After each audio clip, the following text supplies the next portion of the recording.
everyone, welcome to CozyAnimeCookie, aka your girl Alicia, and we are diving into Sandcastle. Now, this was a quick visual novel game as well that I picked up off of Steam. I don't know too much what happens in this story. I read a little bit of the synopsis that they're on a beach and they go on a date, and that's as far as I know about this game. So let's go ahead and stop talking, Leash, and let's just go ahead and play the game. Sandcastle. I pressed the button on my key fob and waited for it to beep to make sure the car door is properly closed. Then I turned to the shore. There I saw a girl with a wide grin on her face. She was the best girl in the whole world, though a little moody sometimes. I was still holding the wheel, my safety belt fastened when she'd already been out of the car. Next thing I noticed was her dashing to the water's edge and hopping on the way out of excitement. Now her happy laughter resounded throughout the whole beach. Nothing muffled it, except for the sound of splashing waves and refreshing breeze. Here we are. The water is so cold.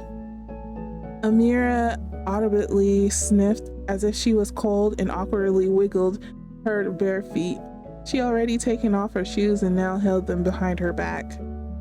But it's so beautiful. I chuckled. And you've been grumbling about the idea. Look, who's talking? How about you go to bed late? And I'll wake you up at 6 a.m. and force you to get ready for a beach trip. Even birds were still asleep. Guilt? Guilt? Guilt? Fine, fine. Stop complaining. Besides, you fell asleep as soon as you got into the car. The sun's going to blaze like crazy in a few hours. Not to mention, it'll be crowded. Do you really like an idea of sticking around a bunch of restless kids who's busy fighting over a sand bucket or shovel? Not to mention their noisy mothers. Just said parents instead of mothers. I don't, but what I dislike even more is getting myself ready so early in the morning. I'm not serving in the military, so next time tell me in advance. For real, I feel her, because I am not a morning person either. I'm a late night person. Then it won't be a surprise. Amir snorted and stuck out her tongue, leaving the banter at that. She went for a walk along the shore. And after that, she had the nerve to complain about being woken up at 6 a.m. I slightly shook my head. Anyway, I still needed to take care of the blanket and picnic basket. I immediately started on that, but made sure to sneak occasional looks at the deserter. What? Amira showed up when snacks had already been served on the plates and the blanket's corners pressed down by the stones. Her dress was poached with seashells and multicolored pebbles. Oh, are you going to carry all that to the Shh. She interrupted me and gazed down at her poached skirt. Look. That's when I finally noticed a small crab hidden among the seashells and pebbles. It was jerking from side to side. You better not let something like this into the car. She got ahead of me with that joke. I chuckled, then picked up the crab with my fingers and put it on my palm. It freezed as if sensing that I posed even more of a threat. Yeah, dude, it's not your lucky day. You're cornered, beaten, with no one here to save you. No one. Stop making our trip sound like a horror movie. Amir giggled, then took the crab from me and put it down on the sand. Sensing the scent of freedom, it immediately sought shelter among the stones. I feigned a sigh. And we've only begun to getting to know each other. Amira pinched my nose, then sat down in the blanket's edge and started to pick out the most attractive seashells and pebbles. I gobbled down a few sandwiches and decided to help her. Once we were done with the seashells, we clashed in a brutal confrontation, skipping stones and counting how many times they bounced off the surface. Amira refused to admit she was defeated, despite the scores being 10-6 in my favor. And yet time always runs out eventually. A few more hours and that sandy shore was going to be bustling with people suffering from the unbearable heat. But even with that in mind, I still couldn't bring myself to do what I'd come here for. My mere thought of it made my throat dry and hands wouldn't, like I was a puppet. Amira noticed my stare, then turned to me and tilted her head. "What is it?" I casually shrugged my shoulders and smiled. I felt slight pain doing that because my dry lips were so dry they chapped. "I was worrying you wouldn't like the trip." "Oh." The feeling is slowly going away though. Amira gave me a warm, cozy smile she always showed me when I was awfully upset. "How could I not like it, silly? After all, we haven't been on a date for so many years." She giggled and ruffled my hair. "You look like a pouty little sparrow. You should see how much your eyes are glistening. Now don't blame for what's going to happen." I didn't give Amira enough time for even a scream when I grabbed her waist and started tickling. I give up, have mercy." That's what she screamed while cackling because of my tickling. She wasn't even trying to break free. "What do you mean, haven't been on a date for so many years, huh? What, am I not right? Enough of this already. Don't give me that. We've been on dates." "Yeah, of course. What dates exactly, by the way?" I was so exasperated at how utterly unfair that statement was that I even stopped the tickling, then waited until Amira wipes her tears and gives me a puzzled look, and showed her 3 fingers. 3? We had at least 3 important dates. Oh, really? Nothing rings the bells. Fine, I think I'll refresh your memory before tickling you to death. Remember the time we rode bicycles? What's wrong with that one? You think that was a date? Do you remember what exactly happened? The road was wide and empty. It was so pleasing to the eye you would want to pedal even faster. The sense of the wheat field and hot pavement under the wheels were driving me crazy, so I was starting to lose the sense of reality. Not so fast, Guilt. My dress got caught in the wheel. Well, Amira quickly made me regain it. Just admit that you're actually afraid of speed. That's it, right? We've barely graduated from school and you act so grown up already. I told you the dress got caught. Why don't you just believe me? Because the dress was totally fine the last 3 times a certain someone asked me to stop. At the very moment I tried to chuckle, proud of my own witty remark, my side was suddenly struck with pain. Hey, don't bite me. Do you want us to be hit by a car? That way your dress would be caught for sure. Amira poked her finger at me with all her might. Idiot? Yeah, I guess I kinda am. I really am an idiot. I mean, I invited her to this beach for the specific reason to express my feelings. So what am I even doing? Amira would never admit that she was afraid of speed. So why am I picking at her? Next time we'll come by car. There won't be a next time. Amira whispered with a dejected look on her face. Despite being a joke, I felt a shiver running down my spine. Just help me keep an eye on the road, okay? But our plans changed. One of the tires deflated, and while we were busy inflating it, the sky got covered in dark clouds. Oh, that's when I realized either I confess now or all we are going to remember would be the sudden downpour and failed beach trip. What? It was after that trip we started going out. Stop pretending you don't remember. How am I supposed to forget that? She gave the honest answer, but I didn't have a chance to even open my mouth as she immediately continued. But I also remember that there was a heavy rain and we ended up soaked to the bone. But you agree that day was mind-blowing? I urged her to admit that. This time she didn't object and even looked a little embarrassed. The conversation ceased. For a while we enjoyed the comfy silence, though there was no chance Amira would endure it for long, just as I thought. Fine, you can bend one finger, but only halfway. What were the other dates you recalled? The cinema date. If you somehow managed to forget about it, I'm calling you Dory the fish from now on. Why? She is also blue and can't remember a thing. Amira pouted and used her elbow to push me to the ribs. That was how she pretended to be upset. Don't give me that to me. I remember it. Damn. Let me give you a word of advice. Never choose a movie based on the poster. There was a cute little girl on the poster, so I immediately decided to take Amira to see that movie. I expected it to be a kind family story or romantic comedy tinged with a little bit of drama.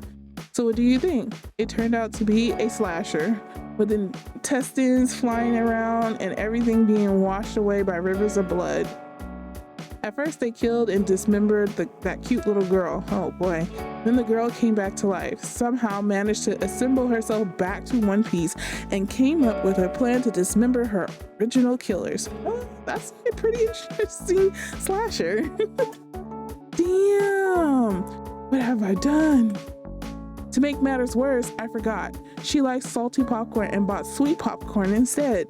Well, I had an excuse for that one. Ask any guy you know what type of popcorn a girl would prefer and he will immediately respond with the sweet one. I like both.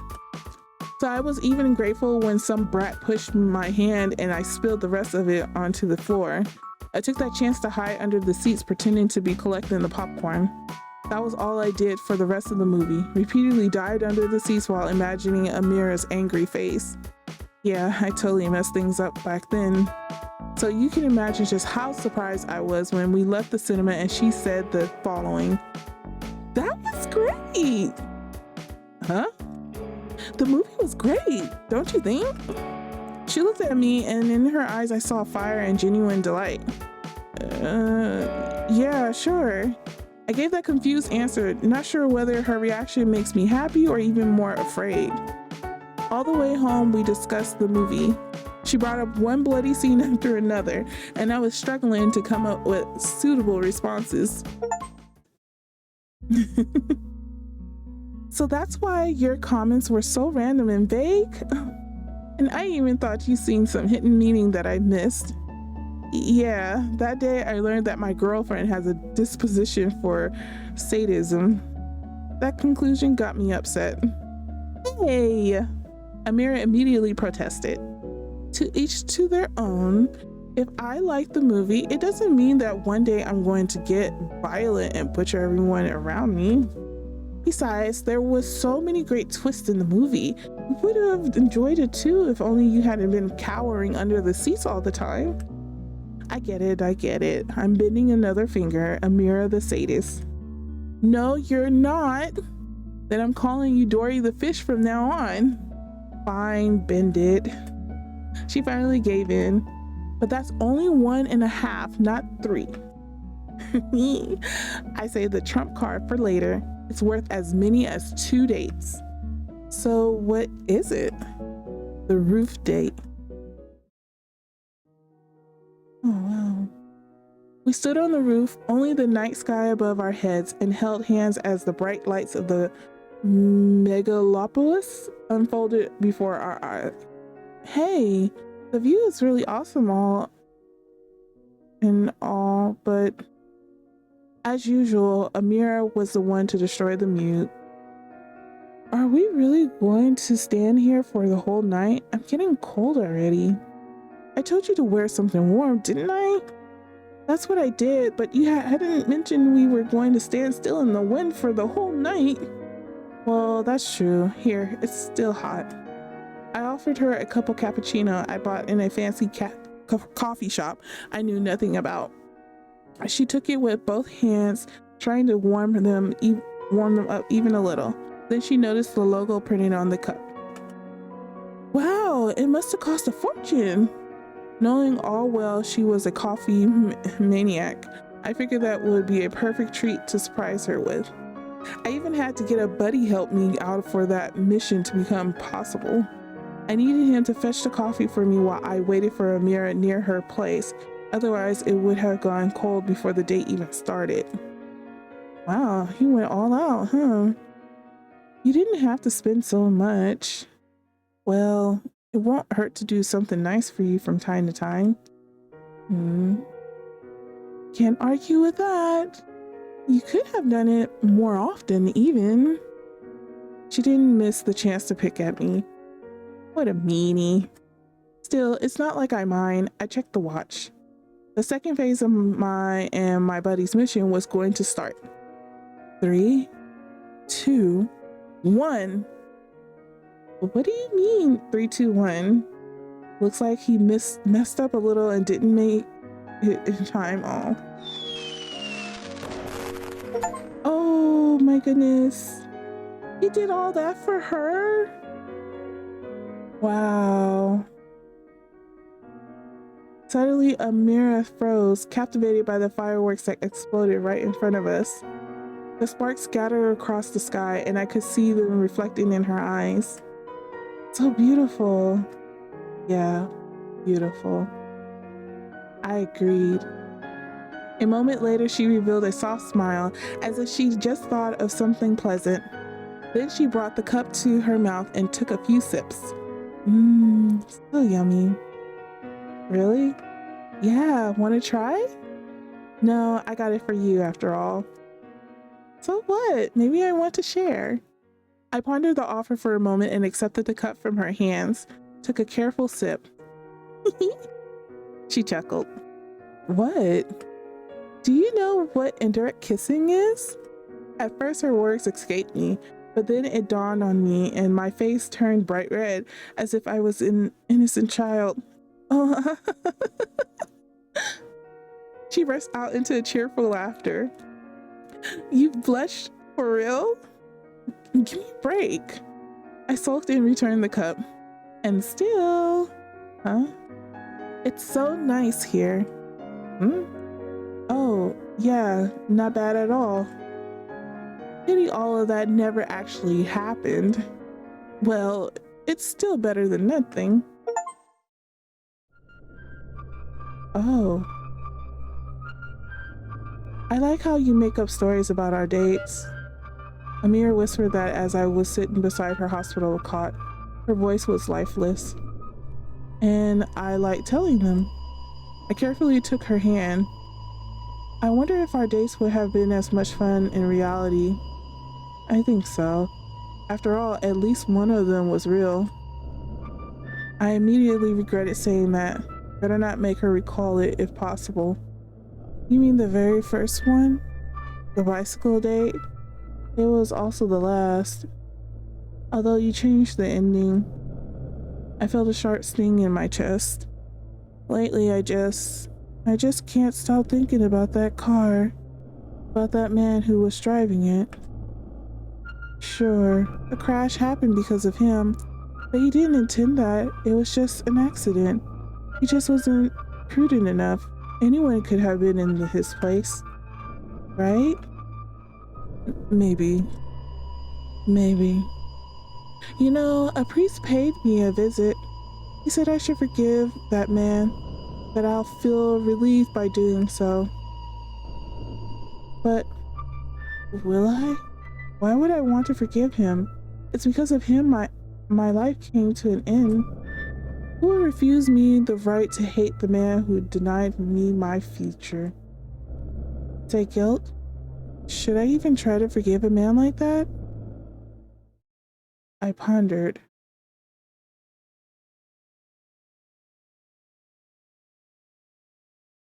Um,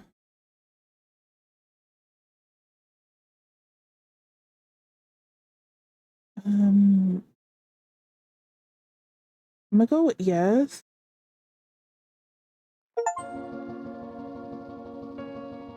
Actually, I agree that by forgiving him, you will take off burden from your shoulders. What's done is done, so we have no choice but to accept it. Hatred will only keep reminding you of that tragic day. Why not listen to another one of my stories instead of torturing yourself even further? I was not sure if my words were expressive enough, but I did my best to convince her. Amira didn't say anything. She was probably digesting my answer. After a while, she finally broke the silence. I see. I will try to forgive him, although I'm not sure I'll have enough time for that. Oh. Also, it's a pity we didn't make it to the beach back then. Oh.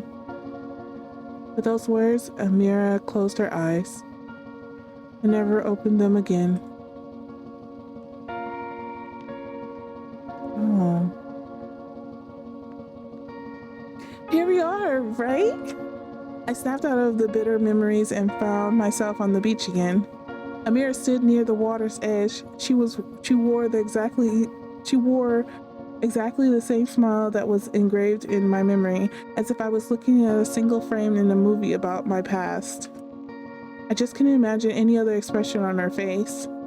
So, you're finally ready to do what you came here for? We came. I corrected her. Enough deceiving yourself. You built a sandcastle, so fragile it's going to be washed away by the very first wave.